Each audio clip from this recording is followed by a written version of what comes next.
Hello everyone, I'm Nick from nextstepnick.com and today we're going to talk about West of Dead. Now you might recognise this one. It took a small spot in the past on a couple of different showcases because this is one of the games that actually has Perlman as the lead. Really cool. I like his performance in this, and the game itself is really fun. It's a top-down, I would say, roguelite style game where you play as this flaming-headed skeleton that goes to what looks like Purgatory, but it's basically set in the Wild West, this sort of anti-Wild West full of like undead and monsters. And you're there trying to learn more about yourself whilst also fighting against different enemies, gaining like experience and basically leveling up your character. It's very similar to stuff like Dead Cells. So if you like that, you'll like this. Shooting wise is quite fun. There's not a lot of melee really in regard to focus. It's all about shooting, sort of taking advantage of different spaces, using cover and light to fight.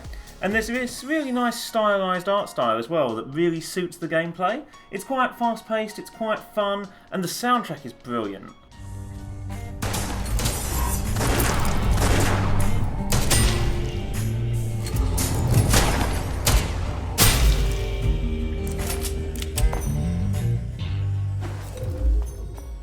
So nicely done. The soundtrack really fits with the gameplay and the style to capture that kind of spaghetti western feeling, this grunge drudgery. I would say in a way it kind of captures that element of Max Payne as well, you know? That kind of noir cell shading. It's just really nice. I like that comic book style.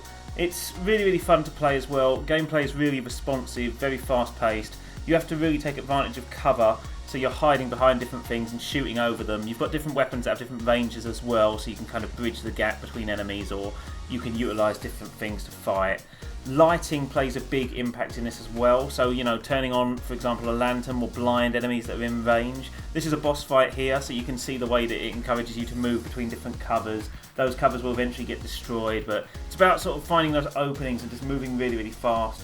Really fun. Feels absolutely fantastic when you're playing.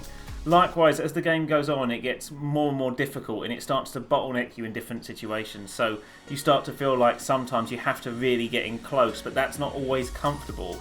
You have to make sure you're using those sort of special items you've picked up and the different types of gun available to really suit your play style. And I really like that. It's very Dead Cell-ish, like I said, so it's very much a case of you'll die after you've leveled a character up to a certain point, but you're always eager to sort of get back in there and have a go. And Ron Perlman is amazing in this. Hallelujah. Bastards finally went down. I see a man in black standing in front of me. A preacher.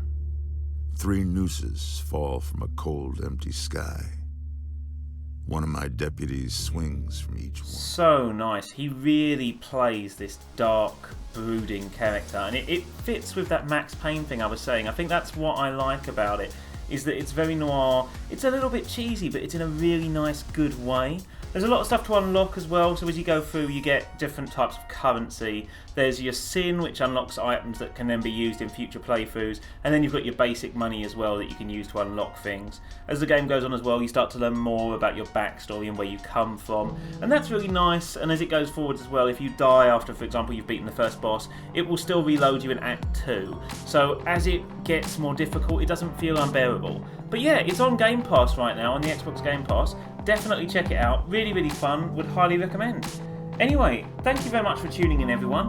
Please don't forget to like, share and subscribe, and hopefully I'll catch you again very soon.